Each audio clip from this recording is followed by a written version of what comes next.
प्रथम अध्याय। पुरुषोत्तम मास भक्तों को कल्प वृक्ष के समान फल देने वाले, वृंदावन में खेल करने वाले वृंदावन बिहारी अद्भुत पुरुषोत्तम भगवान को नमस्कार करता हूँ।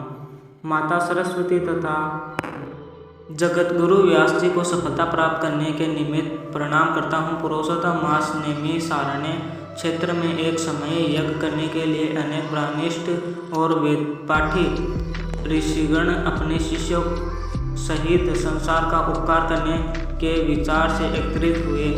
ये सभी इस क्षेत्र में यज्ञ शुभ कर्म करने के विचार से आए थे कि उसी स्थान पर सूत जी ने संसार सागर से पार उतारने वाले सहस्त्रों ऋषिगणों को शिष्यों सहित बैठा पाया। उन्हें नमस्कार करके सूत जी आनंद मग्न हो गए। ऋषियों ने प्रसन्न मुख शांत सद्गुणों से युक्त परमार्थी मुनि सूत जी जो ऊर्ध्व कुंडधारी नाम मुद्रा युक्त गोपीचंदन लगाए, तुलसी की माला तथा जटाओं का मुकुट सिर पर धारे नाम मंत्र का जाप करते हुए आते देखा तो समस्त मुनिजन एक साथ उठकर खड़े हो गए। सभी ने प्रणाम करके कहा कि हमें अनेक अद्भुत कथाओं के सुनने की इच्छा है। सूत जी ने कर जोड़ विनम्र हो बारंबार ऋषियों को शीश झुकाया।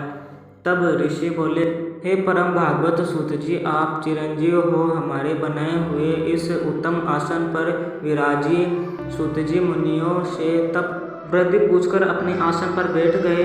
अब मुनियों ने पुण्य कथा सुनने के विचार से सूत जी से कहा, आप महाभाग्यवान हो, गुरु कृपा से आपके भगवत रहस्यों का वर्णन करने की शक्ति प्राप्त की है। व्यास जी के शिष्यों में शिरोमणि आप हम सबके पूज्य हो। हम लोगों ने संसार में सार रूप से सहस्त्रों कथाएं सुनी हैं। आपके विचार में ऐसी अन्य कथाएं भी होगी जो संसार रूपी समुद्र में डूबे हुए लोगों को पार कर सकती है।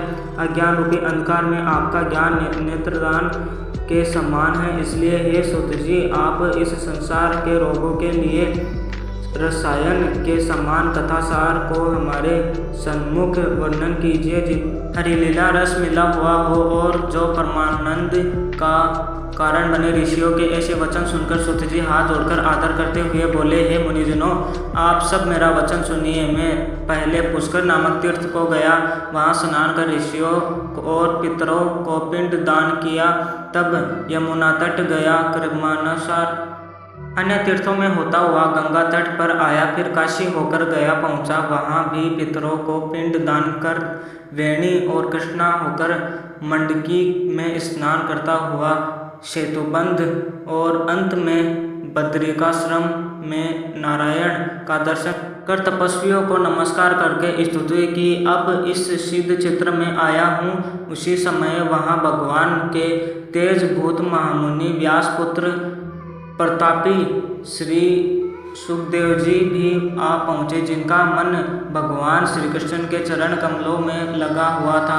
उनकी 8 वर्ष की आयु शंख के समान कंठ, ऊंचे और चिकने केश से घिरा हुआ मुख, शक्तिवान कंधे, चमकते हुए कांति, अद्भुत वेश, ब्रह्म स्वरूप, बालकों से घिरे हुए आई स्त्री और सभी बालक हाथों में धूल लिए हुए थे, जैसे मक्खियों से घिरा हुआ हाथी हो। महामुनि सुखदेव जी को धूल से सने हुए देखकर न समस्त मुनिगण एक साथ उठे, हाथ जोड़कर खड़े हो गए। तब मुनियों के बनाए कमल चक्र जैसे ऊंचे आसन पर सुखदेव जी विराजे। ज्ञान रूपी समुद्र, आनंद देने वाले चंद्र सम्मान ऋषि सुखदेव जी ऋषियों द्वारा पूजे गए और वहाँ शोभा पाने लगे।